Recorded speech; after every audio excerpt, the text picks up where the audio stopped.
Эфир Абхазского телевидения продолжает русская служба новостей. Здравствуйте. Сегодня в выпуске.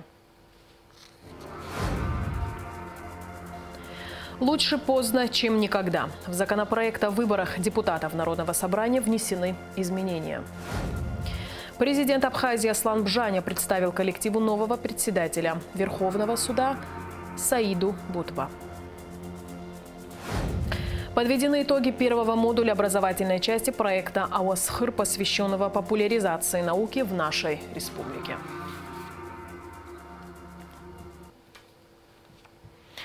Саида Бутба избрана председателем Верховного суда Абхазии, а в конституционные законы о выборах депутатов Народного собрания и о репатриантах внесены изменения. Состоялось очередное заседание сессии парламента, на котором было рассмотрено более 20 вопросов повестки дня. Все подробности в репортаже Алики Трапш. В начале заседания депутаты большинством голосов приняли постановление об избрании Саида Бутба на должность председателя Верховного суда Абхазии. Далее народные избранники рассмотрели постановление о внесении изменений в статью 47 Гражданского кодекса. Документ представил депутат Валерий Агарба. Там есть пункт 7/1, прим. 1 и восстановление абхазской национальности. А есть просто пункт 7. Вот этот пункт 7 предлагается дополнить перемену национальной принадлежности, как он действует в данной редакции, или дополнить, или восстановление абхазской национальной принадлежности дополняется данным проектом. Депутаты проголосовали за принятие постановления в третьем окончательном чтении. Также парламентарии внесли изменения в закон об актах гражданского состояния. Согласно поправкам, наряду с гражданами Абхазии, иностранные граждане и лица без гражданства, проживающие на территории республики, наделяются правом восстановления абхазской национальной принадлежности.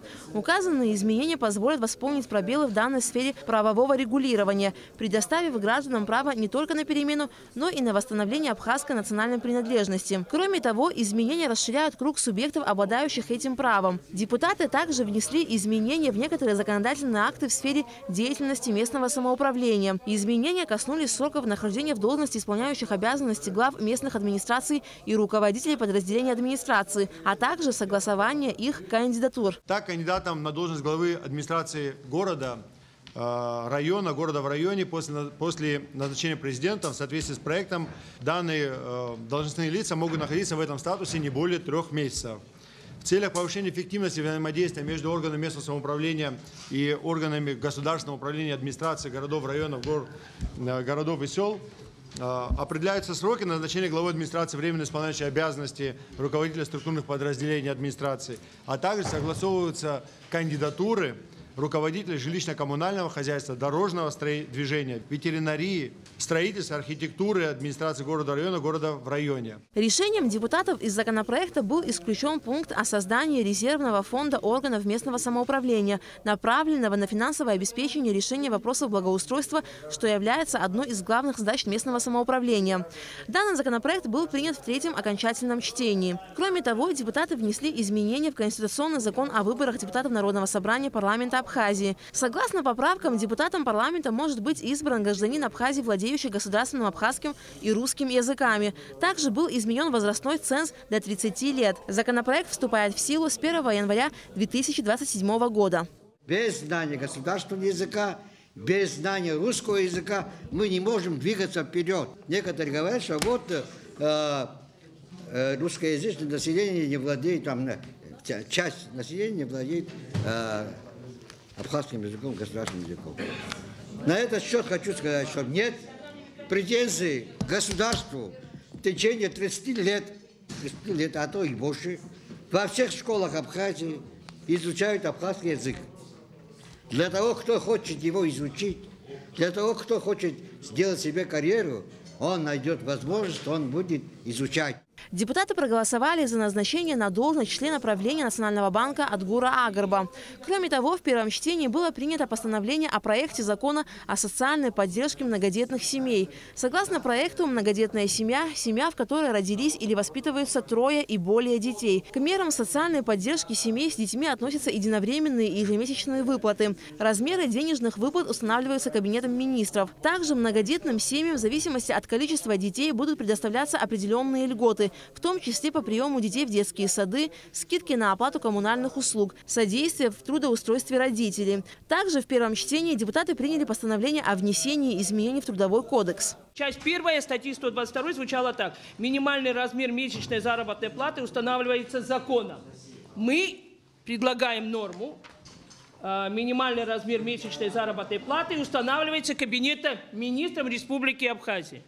Вот такая вносится поправка. А именно, минимальный размер оплаты труда должен быть не меньше прожиточного минимума. Прожиточный минимум составляет 8200 рублей. Предлагаться будет до 9000 утвердить минимальный размер оплаты труда. С увеличением минимального размера оплаты труда доходы местных органов управления возрастут.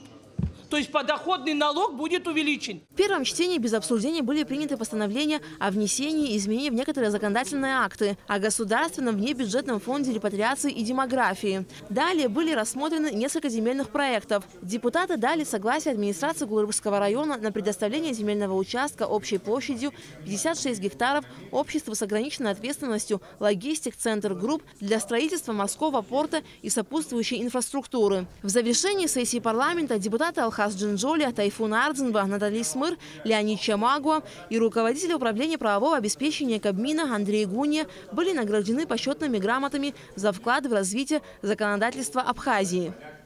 Алика Трапш, Тимур Гугохи, Михаил Братухин, Абхазское телевидение.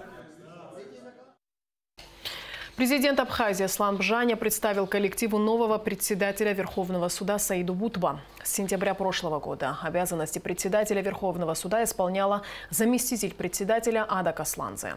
Саида Бутба с 2020 года работала заместителем руководителя администрации президента, а также представителем президента в парламенте. 17 февраля 2022 года Бутба была избрана судьей Верховного суда. Я очень рассчитываю на то, что в этом важнейшем государственном институте с новым руководителем, у членов Верховного суда, у судей в целом сложатся рабочие отношения. На это рассчитывает наша общественность. Есть понимание сложностей, которые стоят перед нами, перед государством. И, конечно же, судейское сообщество может и должно сыграть ключевую роль в укреплении основ нашей государственности, в укреплении правопорядка, в осуществлении правосудия. Я желаю вам всем успехов. Хочу поблагодарить Манану Юрьевну, хочу поблагодарить Аду Алексеевну за ту работу, которую вы здесь проводили. Хотел бы подчеркнуть, от нас с вами ждут серьезных, правильных дел. Люди хотят справедливости, люди хотят, чтобы власть в целом была авторитетной и справедливой. И, конечно же, в этом плане ваш институт является ключевым. Это очень большая ответственность. И все внимание общества тоже обращено в адрес судебной власти. От себя хотел бы сказать, что все мы вместе, как одна команда, все судьи независимые, будем исполнять честно, справедливо, объективно и беспристрастно полномочия судей. И только вместе можем достичь единой цели – осуществления правосудия в строгом соответствии с Конституцией и законодательством Республики Абхазия. Очень рассчитываю на вашу поддержку. Премьер-министр Александр Анкваб обсудил с вице-премьерами и руководителями заинтересованных ведомств меры поддержки предпринимателей в новых экономических условиях, сообщает заместитель руководителя аппарата Кабмина Кристиан Бжаня. В частности, обсуждались предложения Министерства экономики, связанные с резким ростом цен, которые вызваны очередными международными санкциями против России. В число предложенных мер поддержки включены инструменты снижения или освобождения от ввозного НДС некоторых групп товаров, дополняющих существующие существующий реестр позиций, освобожденных от этого вида налога. Кроме того, предполагается, что правительством будет принято решение о регулировании ценообразования на некоторые ввозимые продукты питания. В списке около 10 позиций. Вероятно, Кабмин ограничит на указанный ряд продуктов предел возможных оптовых и розничных наценок. По итогам совещания Александр Анкваб дал поручение доработать проекты документов в ближайшие дни для внесения их на рассмотрение на очередном заседании Кабинета министров. Коллективу Государственного комитета по связи, массовым коммуникациям и цифровому развитию представлен новый председатель. 18 марта указом президента Ролан Бирулава был назначен председателем Госкомсвязи. Он сменил на этом посту Беслана Халваш, избранного депутатом Народного собрания парламента Абхазии. Бирулава Роланд Федорович родился в 1971 году. В городе Ткорчал. Окончил Баславскую среднюю школу. Выпускник исторического факультета АГУ. Участник Отечественной войны народа Абхазии, награжден орденом Леона. В разные годы работал в подразделении радиоэлектронной борьбы Генштаба Вооруженных сил Абхазии, начальником связи спецподразделения Министерства обороны, в Государственном таможенном комитете, заместителем руководителя, начальником отдела контроля и надзора службы Госнадзора за связью и средствами массовых коммуникаций.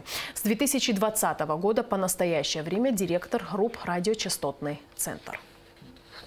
Согласно указу президента Республики Абхазия Аслана Георгиевича Бжани, Бирулава Ролан Федорович назначен председателем Государственного комитета Республики Абхазия по связи, массовым коммуникациям и цифровому развитию.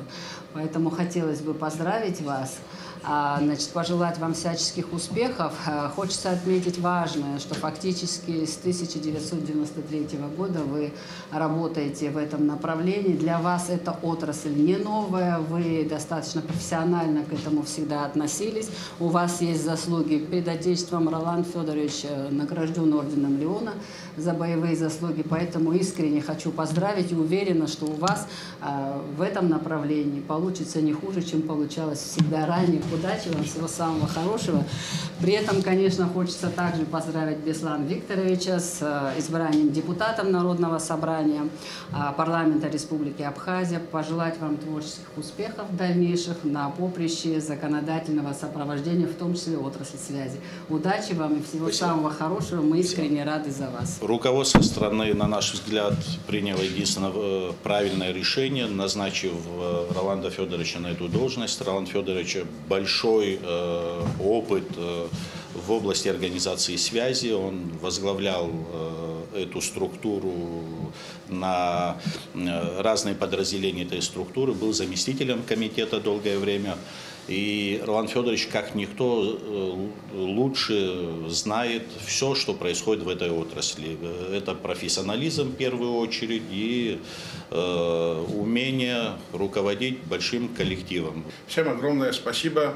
В первую очередь руководству страны, вам, Кристина Константиновна. Постараюсь свой небольшой опыт, свои знания, все совместно с коллективом, с этими профессионалами выполнять те задачи, которые стоят перед комитетом. Беслан Викторович, вам большое спасибо за долгие годы, которые вы посвятили возрождению практически уничтоженной войной отрасли. Вы внесли колоссальный вклад в ее возрождение, восстановление, и фактически не существовавший рынок коммуникационных услуг под вашим руководством сформировался в послевоенные годы. И сегодня, помимо предоставления самого широкого круга современнейших услуг в области IT, отрасль серьезно влияет на формирование государственного бюджета. Так сложились обстоятельства, что сегодня ситуация международная осложнилась, и это, безусловно, прежде всего стало отражаться на отрасли, поэтому Роланду Федоровичу предстоит не самые легкие времена продолжить эту работу, но мы все знаем, что Беслан Викторович сумел сформировать коллектив профессионалов, которые не годы, не два, а долгие годы, многие из вас более 2 десятилетий работают в отрасли, поэтому, на наш взгляд, нет таких вопросов, которые бы не под силу было вам решить. Очень важно при этом подчеркнуть, что здесь за эти годы сформировался не просто коллектив профессионалов, а коллектив единомышленников. Специалисты наивысшего класса, грамотные управленцы, имеющие большой опыт. И мы очень надеемся на то, что вместе, как и в прежние годы, вам удастся продвигать отрасль вперед, сохранить сложившиеся традиции и наращивать новый опыт. Президент Абхазии Аслан Бжаня поздравил министра иностранных дел Российской Федерации Сергея Лаврова с днем рождения. Будучи одним из самых ярких и авторитетных дипломатов и политиков, вы участвуете в решении сложнейших вопросов международной повестки отношений. Выдающиеся результаты, достигнутые вами на дипломатическом поприще, успешное отстаивание национальных интересов страны на международной арене вызывают заслуженное признание среди коллег по всему миру, говорится в поздравительном адресе. Аслан Бжаня подчеркнул, что в Абхазии к Сергею Викторовичу относятся с особым уважением за отношение к республике и деятельность, направленную на укрепление дружбы, сотрудничества и равноправного диалога между двумя государствами. Сайт МЧС Абхазии в последнее время подвергается многочисленным хакерским атакам, сообщает пресс-служба ведомства.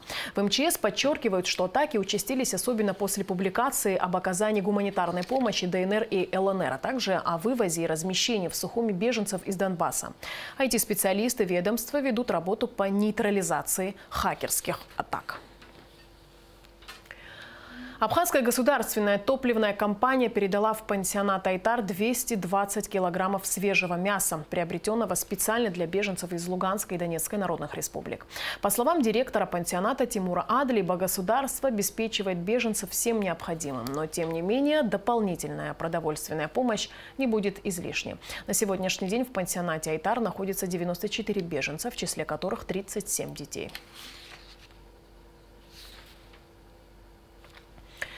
На 67-м году ушла из жизни врач-терапевт Надежда Вуба, проработавшая в сфере здравоохранения более 40 лет.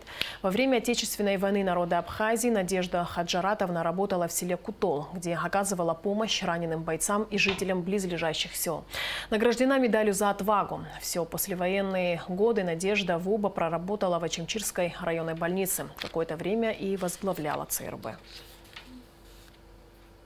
Вуба Надежда Хаджаратовна с момента, как окончила медицинский институт, всю свою жизнь посвятила своей профессии. По профессии она была врач-терапевт.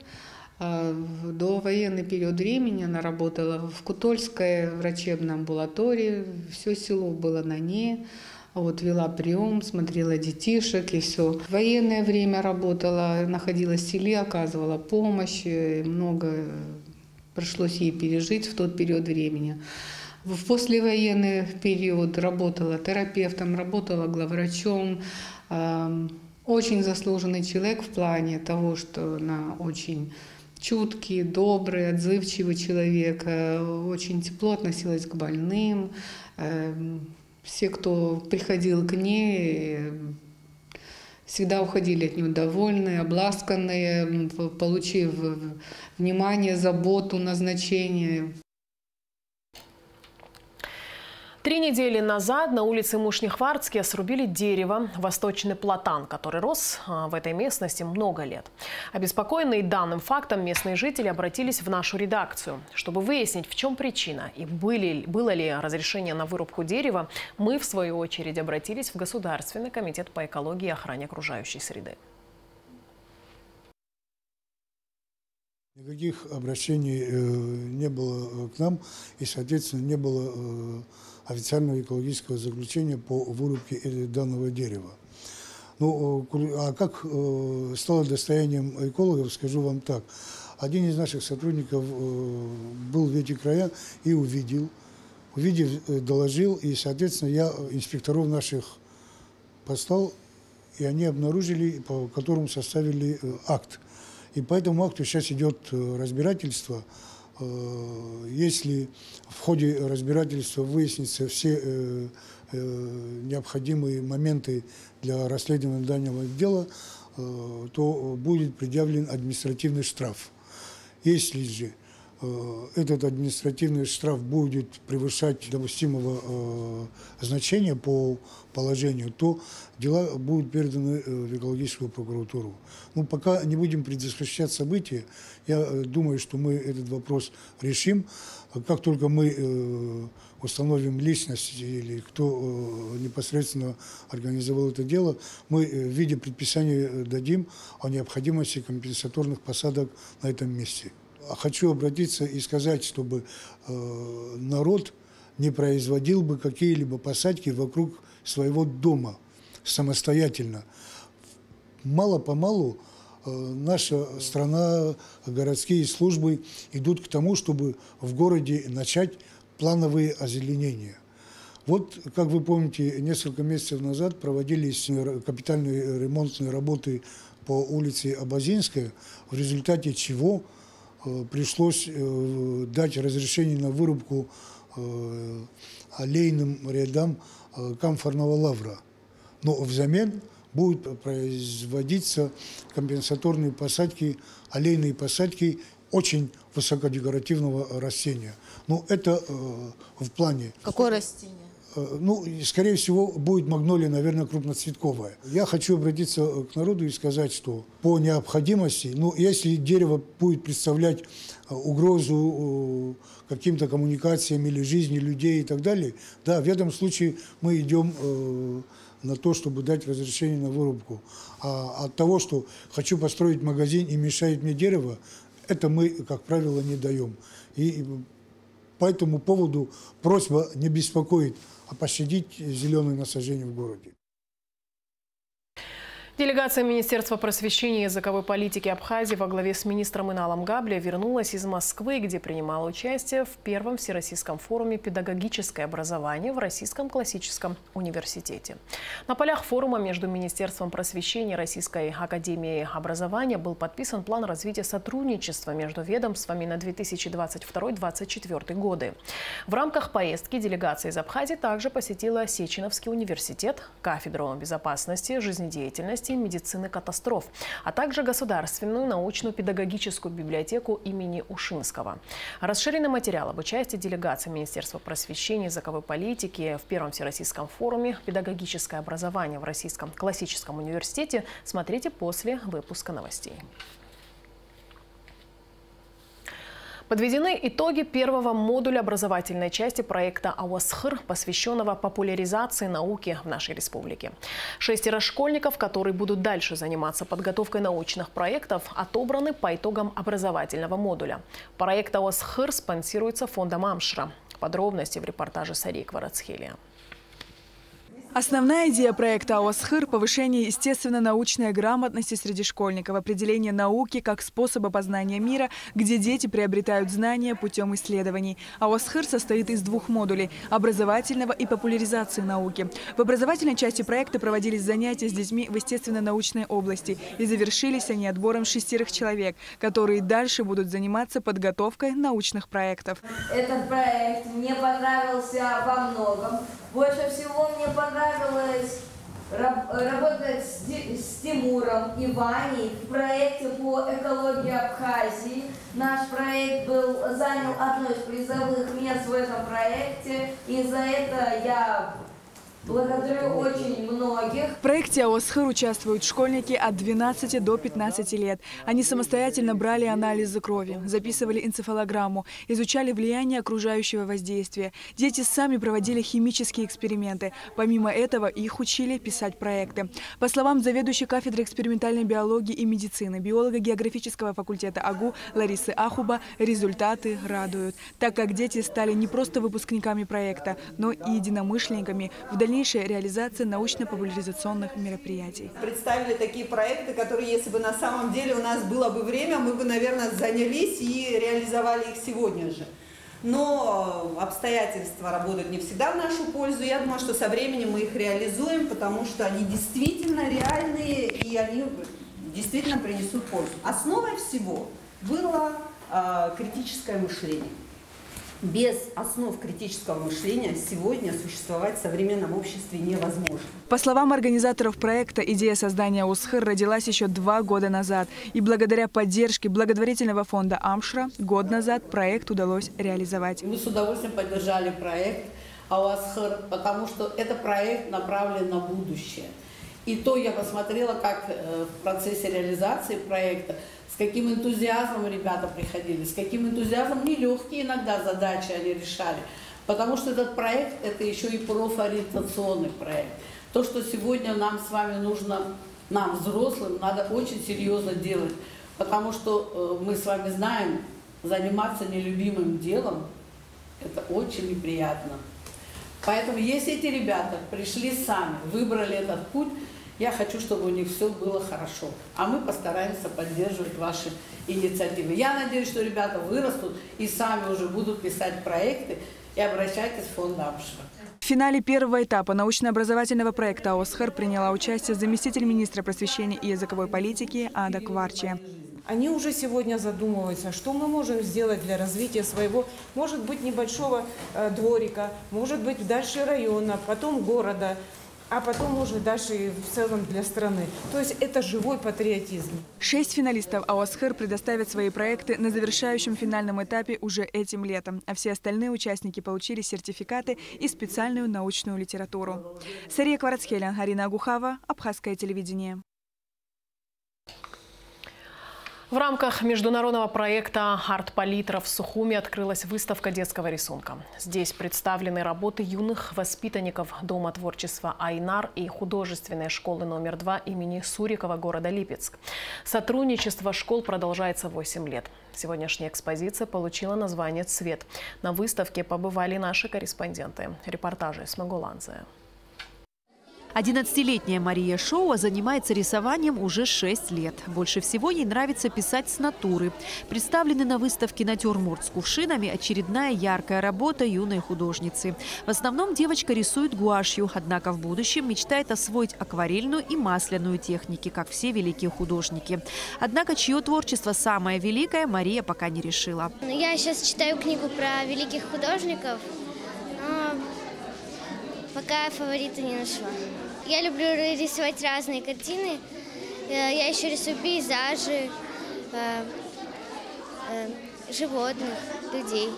Я обожаю голубой цвет. Я обожаю рисовать озера, реки, горы. Для 5-летней Николь Папаскири это первая в жизни выставка. Эту симпатичную сову девочка рисовала 10 дней. Говорит, увидела птицу в одном из мультфильмов. Меня зовут Николь. А почему ты такая нарядная сегодня? У меня выставка. Я ее рисовала очень долго и очень временно. Я ее так быстро рисовала, чтобы сделать побыстрее выставку. Пейзажи, портреты, натюрморты и сказочные сюжеты. Темы рисунков дети выбрали самые разные. Экспозиция «Цвет» соответствует своему названию. Каждая работа наполнена позитивом ярких красок и нарисована с любовью. Я нарисовала свою комнату. Тут есть печка, диван, стол с цветками. Я хотела изобразить свое воображение. И вот здесь я нарисовала улицу, где находится кирпичный дом. А вон там остров, где паркуются корабли. Кто в этом доме живет? А ты, наверное, там живешь, да? Ну да. Сотрудничество творческого дома «Айнар» и Липецкой художественной школы продолжается 8 лет. За это время проведено немало совместных проектов, пленеров и выставок. На сегодняшней экспозиции представлено 60 работ, выполненных в различных техниках. Кроме детских, здесь есть и картины преподавателей, уже состоявшихся художников. Наше сотрудничество длится давно, и мы постоянно меняем название выставки, темы выставки. В этот раз мы больше внимания уделили композиции. Композиция именно декоративной. И название выставки имеет определенный статус «Цвет». И этот цвет вы увидите сегодня. Если на прошлых выставках мы как-то говорили о том, что у нас краски более скудные, то в этот раз мы уже поближе к вам стали краски более яркие, открытые. Выставка «Цвет» продлится до 15 апреля. У всех желающих есть возможность полюбоваться ярким и искренним творчеством юных художников. Эсма Гуланзе, Роберт Ломия, Абхазское телевидение. В связи с ремонтом водопровода 22 марта с полуночи до 22 часов часть столицы останется без водоснабжения, сообщает пресс-служба водоканала города Сухум. Питьевая вода не будет поступать в дома в районах улицы Эшба, районах Колоса и вокзала, улицы Адыгейской, Нагорной и центральной части города. Также без воды останутся район Центрального рынка, Новый район, Старый поселок, Маяк, Вием. В связи с ремонтом асфальтового покрытия на перекрестке улиц Абазинская и Лакоба 22 марта с 9 часов утра будет перекрыто автомобильное движение на участке улицы Лакоба от улицы Воронова до улицы Абазинской. Объезд по улице Когония. Также будет временно приостановлено троллейбусное движение. Об этом сообщает пресс-служба столичной администрации. И в конце выпуска прогноз погоды. По сообщению Гидрометцентра, во вторник, 22 марта, на территории Абхазии ожидается переменная облачность. Без осадков, местами ночью и утром возможен туман. Температура воздуха ночью 0 плюс 5, днем плюс 6, плюс 11. Температура морской воды плюс 8.